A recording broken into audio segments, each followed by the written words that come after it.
So Jake did his power rankings last week. That means it's my turn this week, and hopefully you can tell me exactly how stupid I am and everything that's wrong with what I say in today's episode. Yeah, I mean, you did that with mine, so I'm ready to tear into you as well. I hope so. If you don't give me any crap, I'm gonna be really disappointed. Okay. So power rankings for prior to week 1 of 2021. It's a great exercise, especially to get people ticked off. First thing I'll Oh yeah. say, first thing I'll say before I start, just want to let, I guess, the viewer know that really I feel like the more important thing here, as opposed to like teams that may be close together, like one spot apart from me, it's kind of hard to judge them.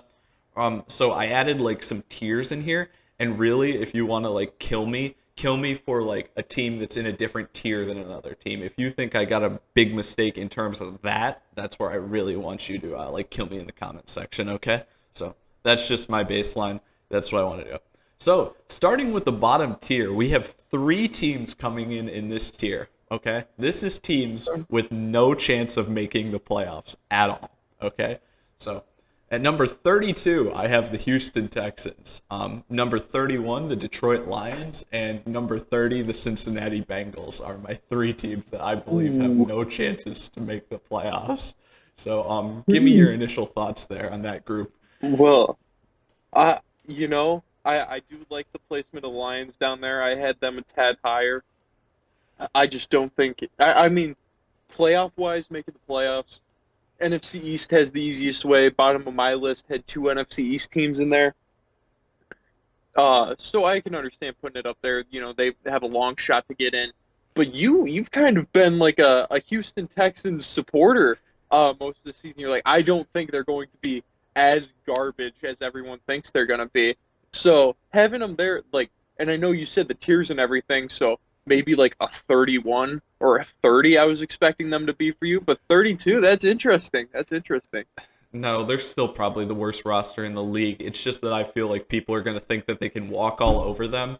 And I really feel like teams up to almost like even like the 19th spot in my power rankings, they could still beat them any given week. And that's really why I think that they'll probably have like they may not even have the worst record in the league next year, even though like just looking at the roster, they should. Hmm. Um, as for the Lions, yeah, I think we've talked at length about just why. I mean, they're not in a good spot either. They had a little bit Yeah. better of an offseason than the Texans did, but we're still not in love with the coaching there.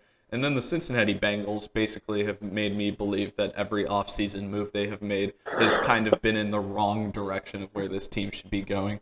Um, and it only hurts them even more that we didn't necessarily agree with the Jamar Chase pick because we thought they Hmm. could have went to another position. This isn't saying that Jamar Chase is going to be bad, but on top of that, he's got a mental thing that he's gonna have to get over now because he's been having some drop issues in the preseason. Once again, not physical at all, purely mental. But I mean, geez, not having him and still just being like, geez, who's gonna protect Joe Burrow? It's not looking up in Cincinnati, so that's also why they're in this bottom tier. Yeah, I mean, it's only been preseason. Going back and looking at who they could have taken at that spot, Panay Sewell hasn't looked good either. So, I mean, they probably would have gotten dragged if Panay Sewell had the kind of preseason he had for them. I think like, well, we should have just taken Jamar Chase. So, it's pretty interesting to see how this is going to shake out when the games actually start to matter. Yeah. Okay, now this next tier is titled. It's all based on like playoffs, right? That's how my Hmm. entire tier system is working today. So this tier is slightly better. It's teams with almost no chance to make the playoffs, and there are 5 teams in this tier for me. So here we go with this tier. Number 29 is the New York Football Giants. Number 28 is the Philadelphia Eagles. 27 LV Raiders. Sorry, I still have trouble with that when I think of like shorthanding it. 26 is the Atlanta Falcons, and 25 is the Jacksonville Jaguars. Uh, yeah, I agree with having those two NFC East teams down there. Uh, they're very low on my list. I don't see them having much of a shot to compete at all. But again, them just being in the NFC East gives them a chance to get in there with the competition they're playing. I mean, the Eagles and the Giants have to play each other twice. So, I mean, even if they split, they're going to finish the season with a 1 win apiece. Uh, the Falcons, they have a great offense. Nothing on defense though, so that's sucky for them, and that's what's going to hold them back. They might not be able it's going to be a matter of if the other team stops them for a drive, then that game's over then for the Falcons because they're going to have to just score for score with other teams to stay in games because that defense isn't going to be able to stop anyone. And having the Jags there, I mean, yeah, I if I had to guess who's going to be the next team up after the Jags here, I'd guess it's the Jets because I think the Jags and the Jets are pretty similar. But just with how Urban Meyer has gone about conducting the team in his not even before the season has started, some of the moves he's making as like the acting GM for them as well, kind of concerning. And I'm a little iffy on him. Was a little iffy at the start of the season, but you said that he was the best head coaching hire of the offseason. So I'm excited to see how that shakes out. Yeah, well, I mean, we'll see how it goes. Jaguars kind of have dropped a little bit for me recently because of things like, injury to the first round running back, kind of seeing how that offensive line looked in some of the preseason with Trevor Lawrence on the field. That wasn't too exciting. And now, if Trevor Lawrence misses time and that offensive line gets him injured, then they may drop all the way back down to like that bottom tier of teams if Trevor Lawrence isn't playing at a high level. Yeah. And then as for the Raiders, I mean, they just cut the next Randy Moss, so I mean, they can't be, John Gruden, this guy's the next Randy Moss. Okay, he's out of the building the next week. All right, John Gruden. I don't know what's going on there. This offseason has, not a big Raiders fan prior to this season, but this offseason has just pushed them down even more. And yeah, you're right, the Giants and Eagles, I really don't love either of their teams, but they do have a little bit more of a shot than the Bengals, Lions, or Texans just because of kind of some matchups they could get. And you're absolutely right, because moving into the next tier, which is teams with like a reasonable chance to get in the playoffs. So not good chances, but not like as bad as the last tier.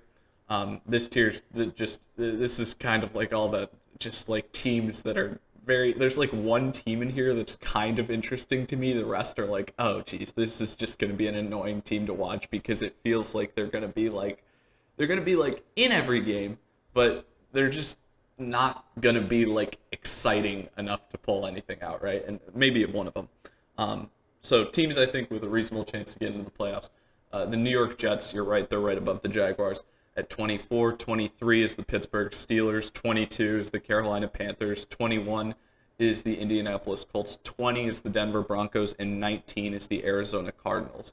The Carolina Panthers are the one team in there that I think could be fun and do some damage. I just need to actually see them do it first because they've got a lot of guys that are coming in there who haven't performed. They've had decent points in their career and they've shown flashes.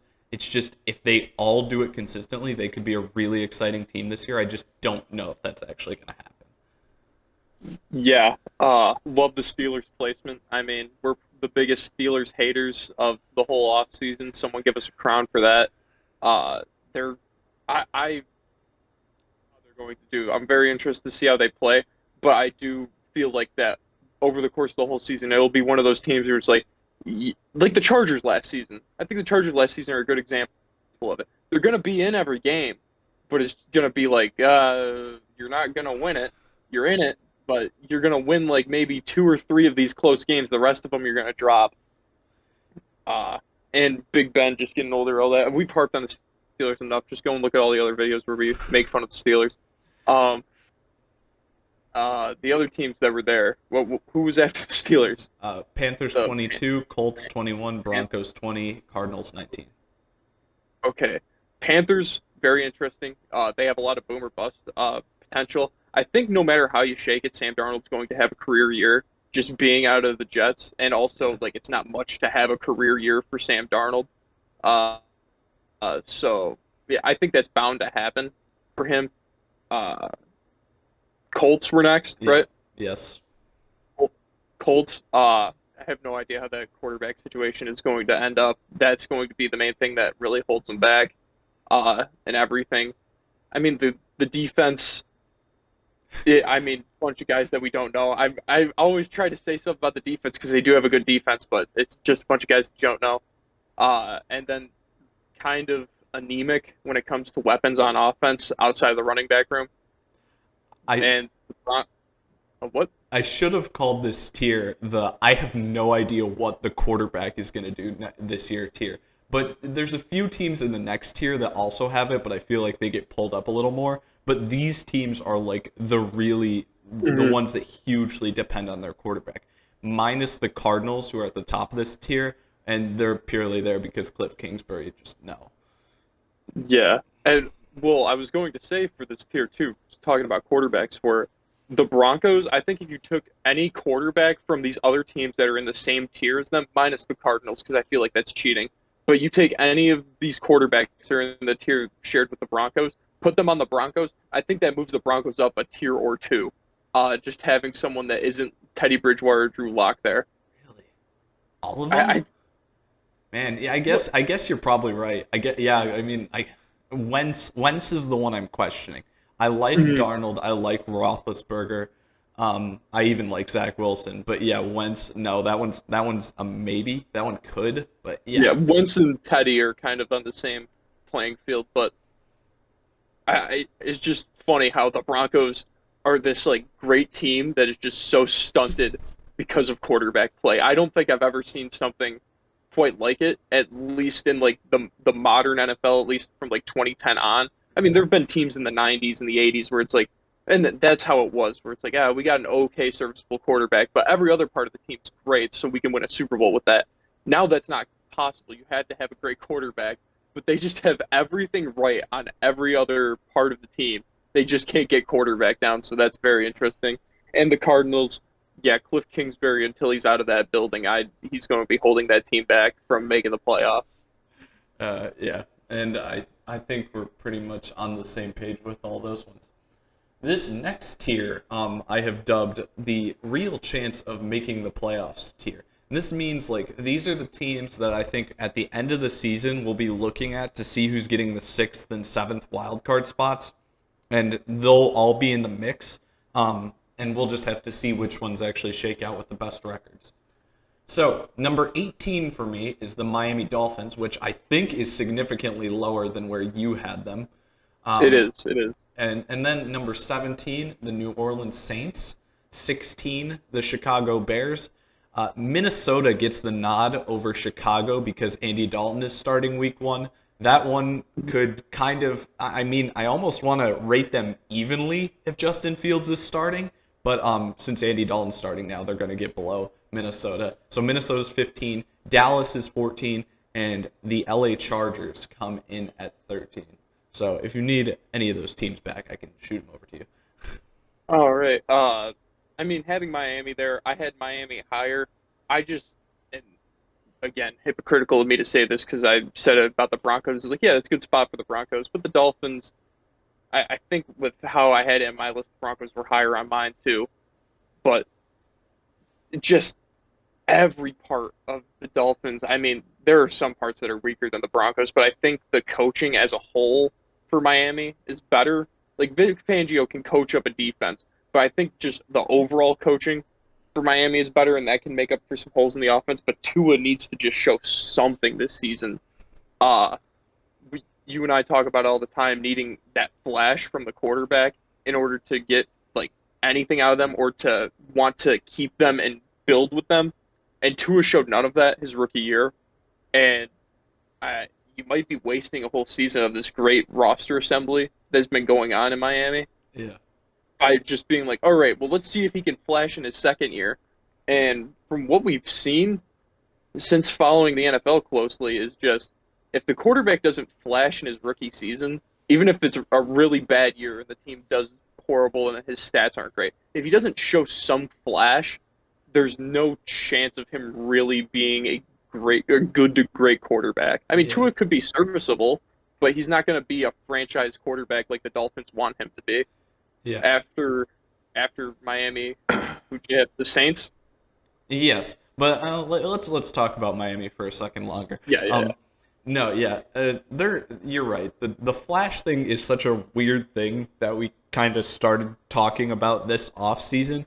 But I really I love actually thinking about this because I don't think we've seen an example of a player at the quarterback position that's come in and just been like a really boring prospect or just like done not because Tua wasn't boring out of college, but that first year was just like, man, I don't really know what I'm supposed to like look to and be like, yeah, that's the highlight play, and it's really tough to think about that with what's going on, and then again watching Georgia play Clemson last night and just seeing DJ Uyunglele just look like he lacked that too, like that special spark that like Trevor Lawrence or Deshaun Watson had before at Clemson. And I'm sort of talking about the fact that Clemson may be just dropping down to like a lower level team now if they don't have that excellent quarterback play that they've had in the past. And it felt like before those guys got there, that's kind of where they sat. They would sit like right outside the top four in college football, and then those quarterbacks would boost them up. It just shows again like how important the quarterback position is, no matter what level you're playing at, or like just how far your team can actually go. And it's still up in the air with the Dolphins, absolutely. And if Tua does more this season, they'll be a very exciting team. But I'm just not expecting it. I'm willing to give Tua all the credit in the world if he shows a bunch of improvement, because I'm not expecting it from him. But the Saints next, and something from the last year carrying in here, I know that you mentioned it, but quarterback questions, I feel like maybe every team except the Vikings in this tier. I mean, if you're not me. But for me, I think every team here also has a question at the quarterback position. But if you're looking at it, just be like Kirk Cousins would be the one guy without a question. Let me redo the tier again. Dolphins 18, Saints 17, Bears 16, Vikings 15, Cowboys 14, Chargers 13. Yeah, I still think there's a question that you could pose for every single one of these guys. How is Dak going to bounce back from his injury? Can Justin Herbert still improve off of that rookie year? Which I don't think there's any question about that. But ever since Josh Allen has come in the league, you have to question improvement whenever you see it, because apparently everyone just regresses after being good. But yeah, there is a question you could pose for all of them except Kirk Cousins, because it's like Kirk Cousins is the one guy where you're like, yeah, I know what I'm going to get with him. And at the end of the day, I don't know if that's always great, and that's kind of why I've been hating on the Vikings a lot this offseason. But the Saints, Jameis is the starter now. Excited to see what he does. Hopefully Sean Payton doesn't back out of that decision by week 8 or 9. It's like, oh, let's get Taysom out there. Taysom is great at what he does, being that weird gadget guy that plays all over the place. Maybe don't have him play special teams anymore because you need him for offense exclusively. But, I mean, he is the highest paid backup quarterback or the 6th highest paid tight end in the NFL now. You're going to have to use him. Love that comparison. It's great. When I saw that, I laughed so hard. I'm like, that's awesome. Because he either would have been like the 20-something paid starter or the highest paid backup, 6th highest paid tight end. Yeah. Saints, and then the Bears. Having Andy Dalton start week 1 is so stupid. I hate that. Justin Fields looked so good in that last preseason game. Looked good all preseason. Andy Dalton looked terrible. I think the only highlight that Andy Dalton had was a 70-yard touchdown pass that was all on the receiver to just make a fantastic catch and then bring it to the house. So I'm mad about that, Matt Nagy. I do agree that the Vikings and Bears to start the season week 1, if Justin Fields was the starter, they'd be like dead even there, and they're fighting for that wild card spot and to be runner up in NFC North. It's just so terrible how that team is being mismanaged and has been mismanaged in the past couple years. Vikings, I already said my piece on the Vikings and Kirk Cousins. I mean, the team as a whole, great weapons. I just hope Kirk Cousins can step it up. Maybe having these new defenders in here. I'm trying to come around. I'm trying to be fair to the Vikings. But it, I really want to see more because they've just underwhelmed me since Kirk Cousins has taken over as the starting quarterback. I've kind of been underwhelmed by the Vikings. To be fair, no, they would have been higher for me before watching the preseason. What they did in the preseason in terms of like the coaches getting them to play to the best of their abilities, that was really not like anything I enjoyed watching. So they got a lot of good players. Man, they're a very strange team for how much talent they have on their roster. They really should not be this low at 15, but I don't know if it's going to come together for whatever reason. Mm-hmm. Then Cowboys and Chargers. Yeah, Cowboys. I mean, same thing for Cliff Kingsbury too. I can overlook McCarthy's eccentric antics that he has because I feel like the talent on his team is far greater than the talent in uh, Arizona, and he's also shown that he can be successful as a coach. Now, I mean, that's big if you're just saying like Aaron Rodgers was made Mike McCarthy, but I mean, it's something to say that I feel like if you saw Aaron Rodgers and Mike McCarthy for all those years, you would eventually be like, okay, this is mainly Rodgers. Mike McCarthy isn't doing anything, but Mike McCarthy was there for a while, long time. Uh, but he has at least that first season at Dallas. Some of the coaching decisions were not great. I think though that you can. I don't want to say overlook him as a head coach because he does not look like a great head coach compared to the rest of the league. Every head coach in the NFL is a great head coach, but he's in the same tier as Cliff Kingsbury for like self-sabotaging his own team. And then speaking of self-sabotaging your own team, Anthony Lynn is out of the Chargers now, so they might have a head coach that can actually call timeouts and know situations in football that won't sabotage the team. And Brandon Staley, and I think that's going to be the biggest thing for the Chargers is just having a coach that can manage a game. If you could have like given like a 17-year-old just a sheet where it's like here's situations, here's what you call here, here's when you call timeouts, here's how you handle this, probably would have been a better head coach than Anthony Lynn last season. Just because, and I like Anthony Lynn as a head coach. I mean, I hope he succeeds as the offensive coordinator for the Lions, but he just doesn't know situations at all. Where it's like, okay, yeah, you go for it on fourth down here. I understand it's 4th and 4, but you go for it here because you're down one score. You're on the opponent's side of the field. Here's what you do here, and then he kicks a field goal, and then we love the Money Badger, but he was god awful last season, and you missed that field goal, and then you lose by like 5 points. It's just the way he managed the game was terrible. I think you could bring in any of the head coaching candidates that were available this last round, and they'd be better. Even though I do like Brandon Staley, what he brings to the defense, and hopefully he does revitalize that defense because the Chargers could be skyrocketing up power rankings throughout the season. Yeah, they definitely could be. All on Justin Herbert's shoulders, but they could be. No, yeah, it's funny. It's great to see that Anthony Lynn got with Dan Campbell and decided that together they're going to produce a team this season that is even more ill-prepared for clock management situations. So, I mean, that's just sorry, going back to Detroit, another reason that they're ranked so low. Yeah, with all these teams, it's kind of just a little bit of question marks. But now I feel like we get into these top 12 teams. I feel like all of them are not, at least for me. There's definitely there's at least 2 teams on here that other people may question inside this top 12.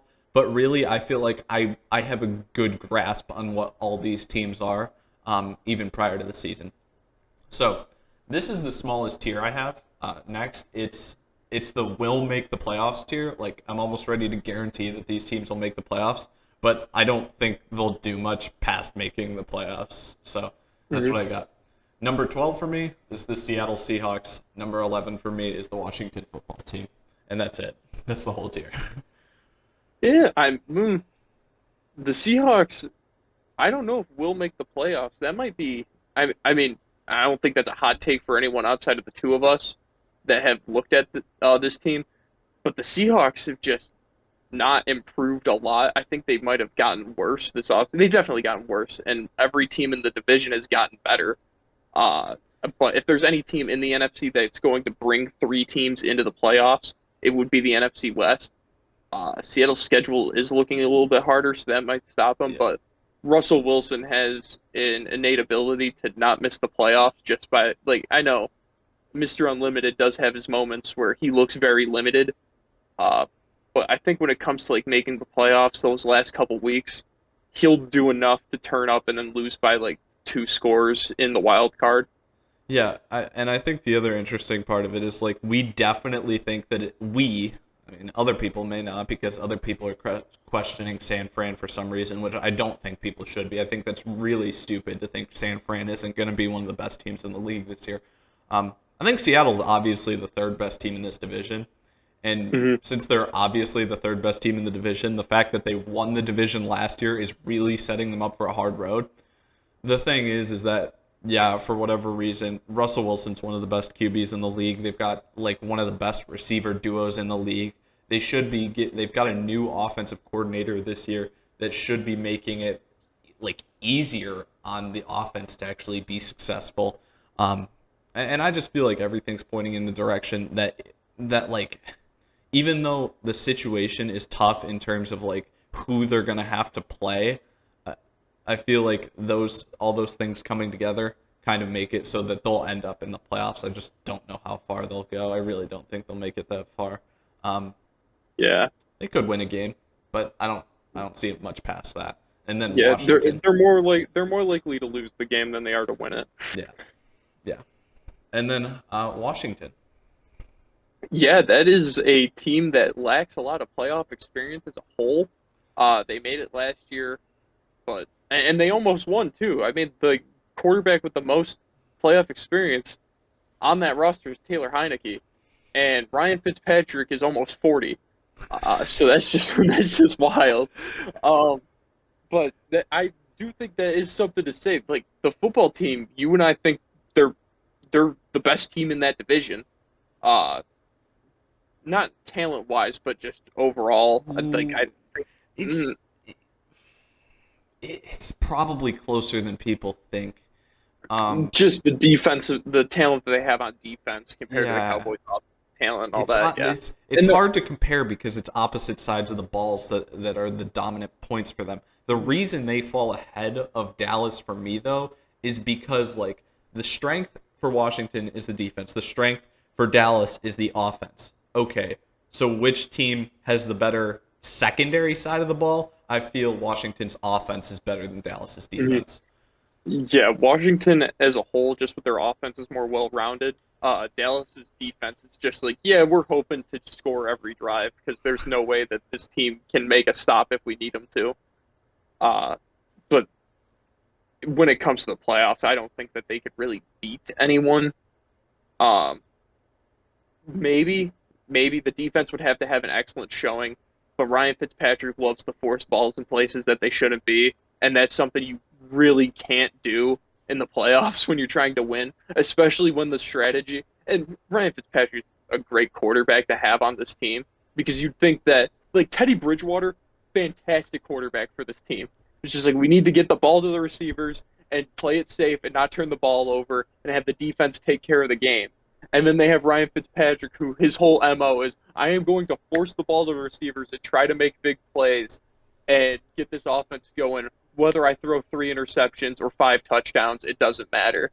But in the playoffs, that's what's going to cost you a game. And he has no playoff experience, too.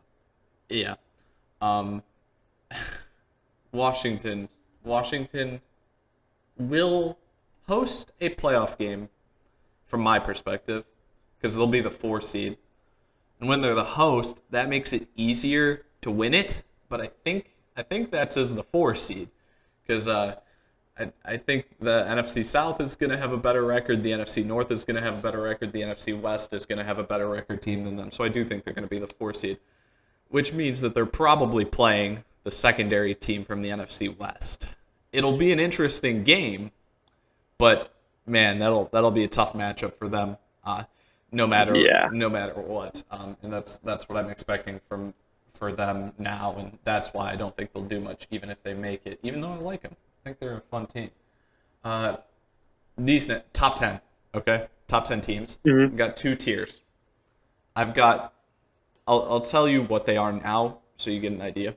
The next four are legit Super Bowl contenders. Like, I could see them winning the Super Bowl this year, but they're not my actual favorites. So my top tier is my Super Bowl favorites. Like, these are teams, like, out of these 6 teams, these are teams I see winning the Super Bowl about like 85, 90% of the time, just in like, a ton of simulations of the league this year. So, Okay. But these other teams, I think, do have a chance outside of it. So the next 4 for legit Super Bowl contenders. At 10, I have the Green Bay Packers, and I feel like I should probably make a little bit of a. I should say why they're so low. I think this team is majorly propped up by Aaron Rodgers, and I don't know why, but I don't feel like they're gonna have a huge drop off whenever he eventually leaves. Like, it won't be insane in terms of win-loss total. It'll be decent, but like, just the difference he makes to the team is drastic, almost unlike a single player for any other team inside this top 10.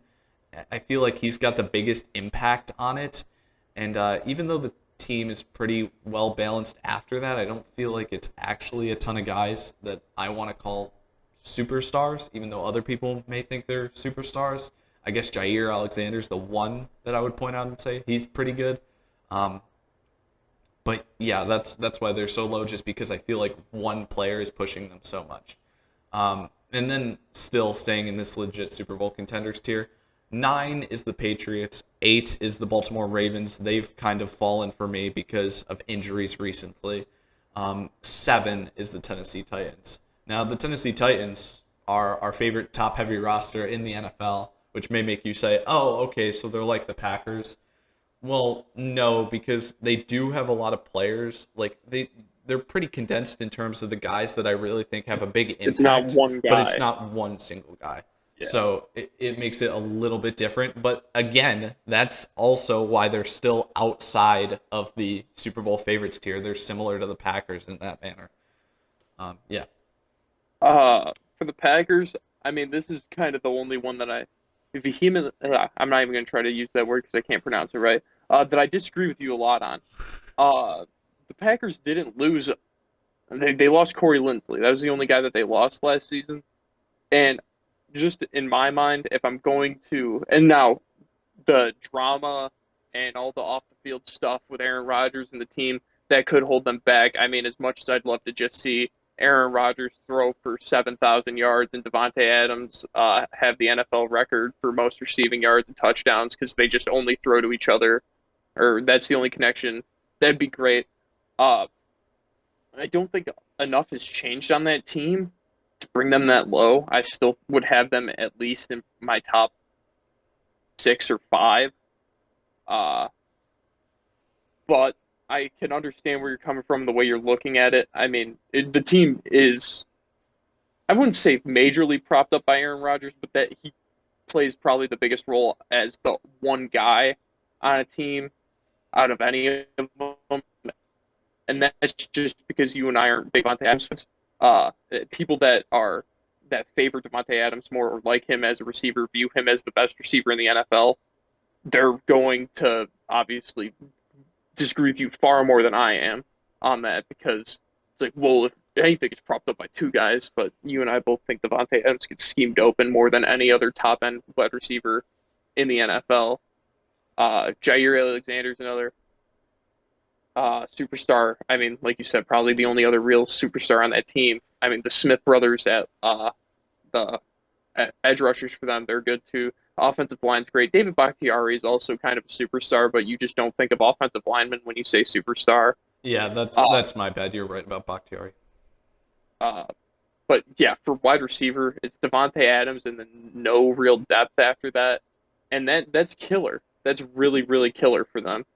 I mean, Aaron Rodgers can get them back to the NFC Championship game.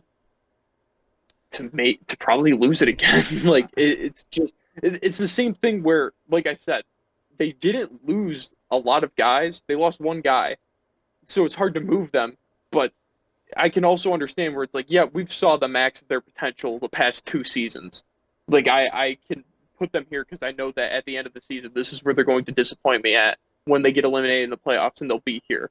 And this tier is like, I could see them competing for a Super Bowl, but you have to win the NFC Championship game in order to compete for a Super Bowl at that point.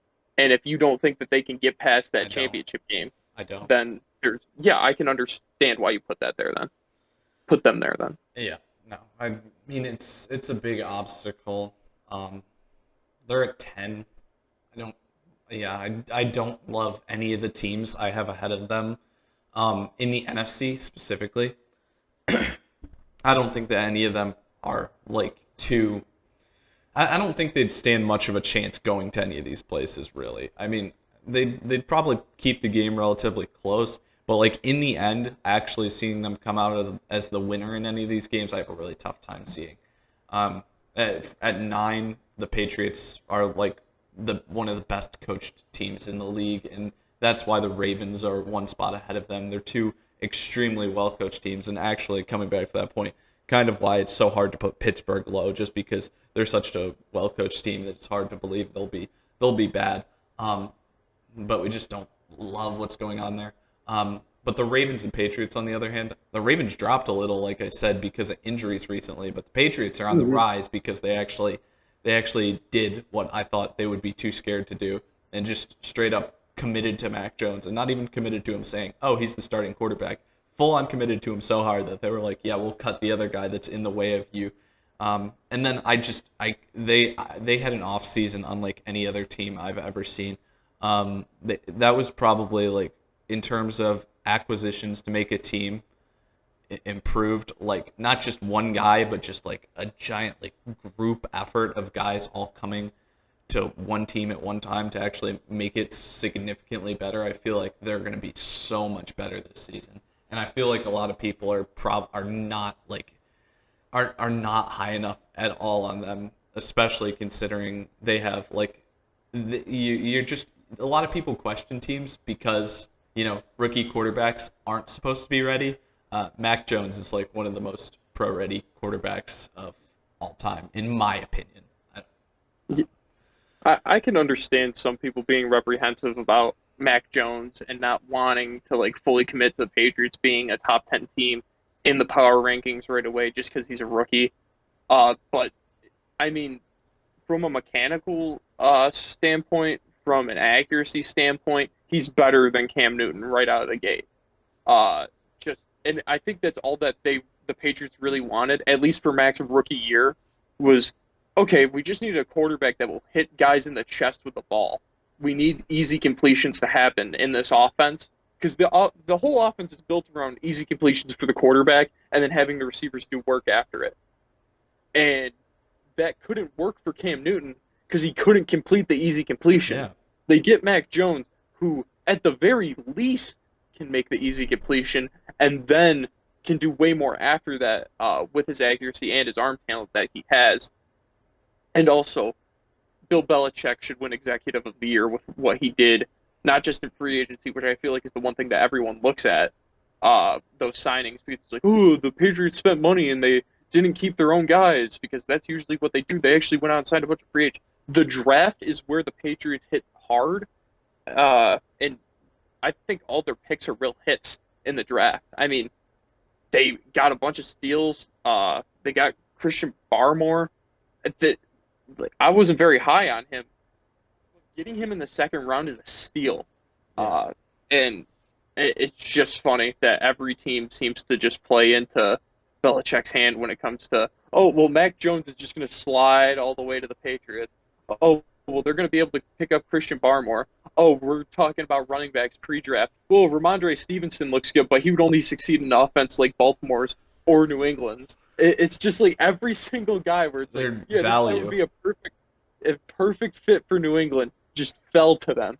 So. And it's the best part is it's like it's ridiculous value. Like for them, Mac Jones, ridiculous value. Christian Barmore, ridiculous value. Ramondre Stevenson, probably knew that they were going to be able to get him. They didn't know they were going to be able to get Mac Jones and Christian Barmore. Them falling to them, absolute blessings. But Ramondre Stevenson, they just knew because of what type of scheme he's going to need to be in. Yeah, he'll probably be there when we want to pick him, and he fell into their lap too. It's insane. But yeah, I think a lot of people are going to be surprised. And I think another thing I'm trying to do here is I'm not trying to worry as much about like what people are going to say about my rankings prior to the season, like, oh, you're already going to put them that high. No, I'm actually trying to be right. Like, I think the team will be this good this season. I'm not going to worry about whether it's week 1 or week 5 and we've seen them win 4 games finally and they've proved it. I think the Patriots are going to be a top dog in the league this year, at least inside the top 10. And I think it's kind of dumb to make your power rankings any other way. And then Baltimore and Tennessee. I don't know. These teams haven't changed a ton. We got the Julio acquisition in Tennessee. We've got the addition of some rookie wide receivers in Baltimore, and plus the injuries, like I said, that dropped them a little bit for me. But yeah, I don't know if you got anything you want to say about them. I may have Baltimore a little bit higher just because, like I said previously, after the J.K. Dobbins injury, which is huge for them, and it sucks because, I mean, Baltimore's offense is all about running, and it is. That's where a big thing comes from. But you can get that from other guys, too. I think that if they just were to sign a Kerryon Johnson or, I mean, the plethora of running backs that were cut this preseason and cut downs that are good,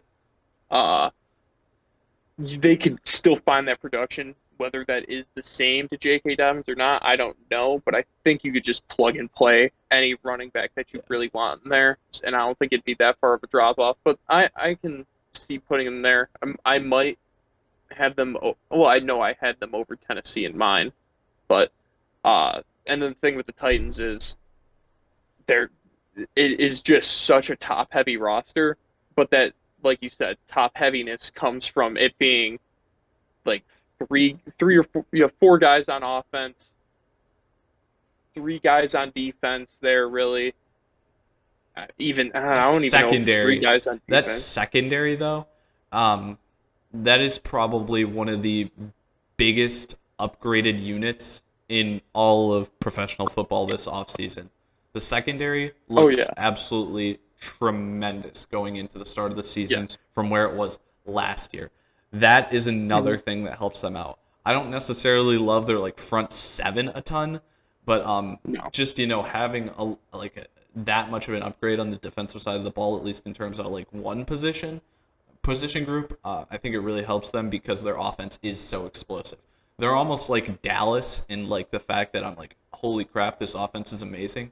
But at least with them, they have a group that I'm more like excited about in terms of being able to slow the other team down. Dallas actually has a good group, I think, at the linebacker position, but if people are going score for score with you, they're usually throwing the ball a lot more. So I don't know if the linebackers, like they got some interesting guys. Keanu Neal's going to be a good coverage guy as a linebacker. Micah Parsons going to be a good guy pass rushing as a linebacker. But just like the actual position groups in defensive line and secondary that you want to defend the pass aren't really there for Dallas. And I think that's kind of the big difference between like a team like Dallas and a team like Tennessee, because really I don't think that they're all that different except for that, basically. Yeah, and also the Titans, coaching. They stay out of coaching, and they stay out of the top tier for you because they gave the worst contract in all professional sports this offseason.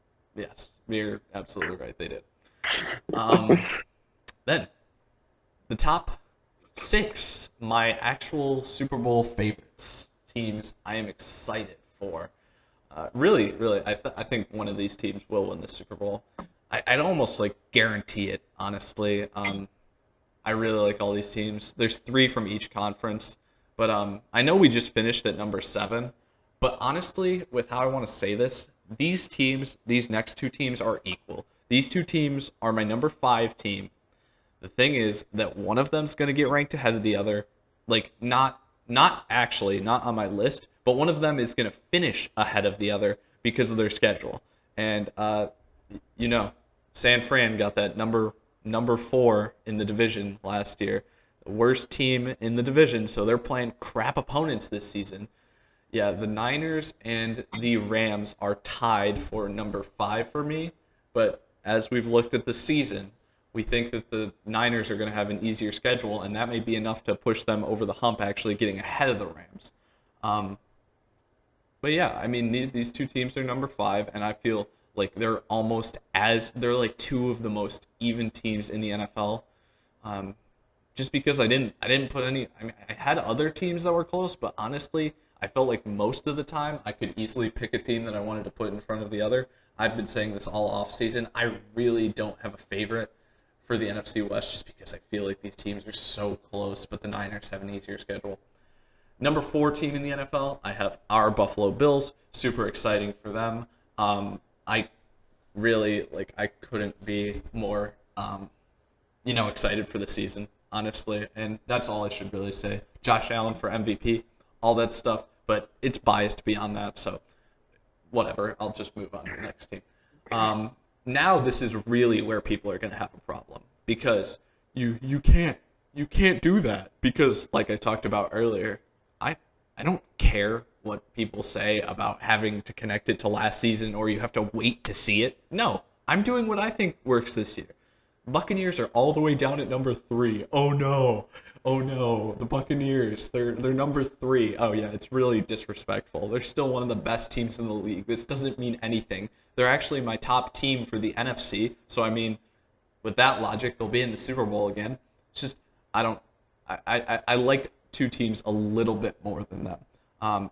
And it's so close because it feels like these top 3 teams all have such complete rosters that it's like I don't know, but this is the order that whatever gut feeling I feel like they should be in, and it's probably just because they honestly have like the only quarterback who's completely immobile because the entire team's complete. Like the Buccaneers' whole team is complete, and then the other 2 teams' whole teams are complete, but. The top 2 teams, number 2 for me is the Cleveland Browns. That's a shocker. If you don't follow enough football over the offseason, then you wouldn't know how much this Cleveland Browns offseason has been great. Also, they were amazing last season. They have the best O-line in football. I mean, they've got guys I trust at every position. There's not a position group I look at for this team and say, oh, that's a weak spot. And people may want to argue that, but I really love this team, and I'll argue against anybody who wants to argue that the Browns shouldn't be this high. And number 1, Kansas City Chiefs. They fixed the one major hole they had this offseason with the offensive line. We talked about Patrick Mahomes potentially having a slow start this season. I feel like that could happen. But I really like the fact of how my power rankings are, because it actually means that nobody else probably thinks this, but yeah, 1 p.m. Sunday, September 12th, the number 1 and number 2 team in my power rankings are playing the first week of the season in a 1 o'clock game. So yeah, that's great. Great scheduling, NFL schedule makers. 2 teams that had a close playoff game. Just random 1 o'clock game. Who cares? Week 1. Just put it while everybody else is watching their favorite team. It'll be fine. So, I mean, yeah. I don't know. What do you think about that? Those top 6 there? I agree with having the Niners and the Rams be A and B there for that spot. It's going to come down to, I would put the Niners over the Rams there, and it's purely because you said just because they finished dead last in the division last year, so they have the easier schedule to play, and the Rams might need a little bit time for Stafford to gel in that offense maybe, but that's just me coming up with another excuse to have them there, try to justify it, but I do think that it just comes down to the scheduling of the 2 teams and having the Niners play easier teams. So I have nothing to complain about there. I agree with that. After them was the Bills. I mean, the Bills should be 1. And this is me not being a homer and saying that. I actually agree. No, the Bills being at 4 is a good spot for them, especially with how yours shook out. And obviously, I kind of knew how yours was going to fall here in this last order, uh, because of what you've been saying all offseason and all of like our conversations we've been having. So having the Bills there, I mean, Josh Allen's great. Whole offense is great. Just need the defense to step up if that happens. And I mean, I don't think there's a team that could stop them, like easily on a way to a Super Bowl if this defense can return to like 2015 form, 2016 form. Yeah, it could be scary. And then the Tampa Bay Buccaneers, you made a lot of people angry with that right now. All of our millions of viewers, you just made so angry with that remark there. But I mean, they didn't lose anyone, and I understand yours is looking at this is how I think it's going to end this season. But if I understand if people make it how like, and I mean, I think it's the laziest thing in the world to make pre-week one power rankings because you're just like, oh, let's look at the draft order. Okay, invert it. All right, that's the power rankings then for week one. Yeah. Oh, well, actually, let's move the Texans. Yeah, and let's just move the Texans down there. It doesn't make any sense week one power rankings because I think it's the laziest thing ever to do. But with how yours is doing, I can see the Buccaneers being there. They do have the least athletic quarterback out of the last the 32 teams that you mentioned. Yeah, that could that could affect them and maybe winning a game or two. But I mean, Tom Brady just is an animal, dude. And like I said in my power rankings, I'm not going to be the guy that bets against him there. So I'll just keep him at one. I hope that he doesn't put my soul into an avocado smoothie or something. Having them as the best NFC team really saying that they're that bad. Hey, dude. Hey, dude. You're the one that's in Tallahassee right now. You're a lot closer to Brady than I am. So you should be the one that's locking your door at night. I don't have to worry that much. Fair enough. Fair enough. And what about Cleveland and Kansas City? Cleveland, I mean, I like it. I didn't have them that high for me because I'm the stupid pud that you said, or like, oh, I need to see the eye test. I do need to see. I want to see Cleveland play in a couple games before I give them that regard. I had them in my top 10 for me, my power rankings. I think very highly of them. I just want to see a game or two, see how they do, and then having the Chiefs at one, you can't go wrong there. Though I do disagree about them having one of the more complete rosters in the NFL, like you said, those top three teams having complete rosters. I think their wide receiver depth not good. Their linebacker depth not good. They don't really have a solid edge rusher after Frank Clark, who might not even play this season if his legal troubles, however that shakes out. I haven't really been keeping up with that. But the secondary is good. They got Dirty Dan, so they're going to win at least 12 games just purely off of his back. No, but Patrick Mahomes is going to win you games, and I mean, the Chiefs do have the ability, and looking at their roster, they could go undefeated unless the Raiders and John Gruden do something stupid and pull a rabbit out of their hat and beat them again, which I wouldn't even put that past. I wouldn't put like any team in that division beating them. It could happen. But the divisional Patriots games are great. Yeah, the Patriots, the Chiefs have I think the best possibility out of any team in the NFL this season to go undefeated. Just looking at their schedule. Yeah. Looking back at just my top 10, which is my tiers of like actual Super Bowl teams. I mean, it's amazing because it's just like, yeah, every single one of these teams, except for probably New England. Now, that could change after we watch the whole season, but they all have one guy who can just take over the game and just make it like your opponent's going to lose no matter what, because if this guy has a day, then it won't matter. Like if you want me to run through Green Bay, Aaron Rodgers, Baltimore, Lamar Jackson, Tennessee, A.J. Brown, Julio, or Derrick Henry, give me any of them. San Fran's actually probably like balanced too, along with the Rams, and actually that's probably why they stay out of the top four, really, because they're not really those teams. But actually, they're guys. That's what I was gonna say. Is what's weird is I'm not talking about offensive players with them too. It's Aaron Donald, Jalen Ramsey, and or I would say like Nick Bosa on San Francisco's D line. I think that people are really forgetting about him. The Bills, obviously, Josh Allen. Tampa Bay, I mean, you could pick like any of like their top 4 receivers, but Tom Brady's on the team. The Browns, I feel like Nick Chubb can take over a game, and people may not even realize that. And Kansas City obviously has Patrick Mahomes, so I feel like the Patriots are really the only team without a guy on either side of the ball that I would want to immediately point to and say that that's him. Maybe if it's Ramondre Stevenson running through some cold weather this season, that could be something fun. But I don't. They'll probably be heading to wherever they're going to play. So I don't know how much cold weather or whatever they'll have to deal with whenever they go anywhere. Well, I mean, when they have to play Buffalo in the AFC Championship game, that's going to be a tough one for them. Yeah, I know. I know it will. Or when they have to go play by Lake Erie in Cleveland in January, that'll be tough too. Oh, that's another tough one for them. But yeah, they're gonna. Oh, that would be so fun. Bill Belichick thinks, all right, so all of our games are gonna be on the road then.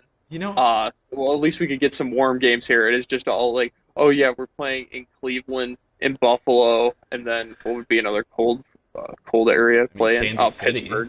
Pittsburgh. Kansas City, Pittsburgh, Cincinnati somehow made it in. Cincinnati made it, yeah. Yeah, one of the 3 teams I said has no chance of making the playoffs. No, yeah, if man, that's like a dream of mine. If we get some snow, if we get a playoff game where there's some snow coming, and Cleveland's hosting New England, and it is Nick Chubb and Ramondre Stevenson getting like 30 carries apiece, that is my kind of football game. I am ready to watch that. Like, yes, give me that all day. Oh yeah. Yeah, I think that's everything. Mm-hmm. Got anything else to add? Nah, I think we can cut this here.